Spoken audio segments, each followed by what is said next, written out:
आप सल्लल्लाहु अलैहि वसल्लम की वफात से पहले उन्होंने सहाबा को बहुत सारी बातों का पहले से बता दिया था कि उनके जाने के बाद दुनिया में क्या क्या होने वाला है।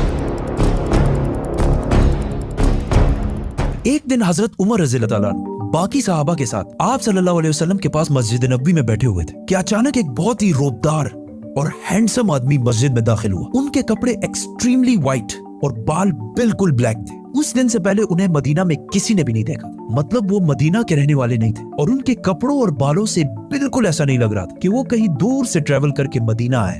मस्जिद में बैठे सारे सहाबा इस शख्स को गौर से देख रहे थे। वो आदमी सीधा मस्जिद नबवी के अंदर आया और आके रसूलुल्लाह सल्लल्लाहु अलैहि वसल्लम के बिल्कुल सामने बैठ गया और कहा, ए मोहम्मद, मुझे इस्लाम के बारे में बताएं। इस आदमी के जाने के बाद आप सल्लल्लाहु अलैहि वसल्लम ने सहाबा से पूछा कि क्या तुमने इस शख्स को पहचाना? ये जिब्रील अलैहिस्सलाम थे और तुम्हें तुम्हारा दीन सिखाने के लिए आए थे। आप सल्लल्लाहु अलैहि वसल्लम ने जिब्रील को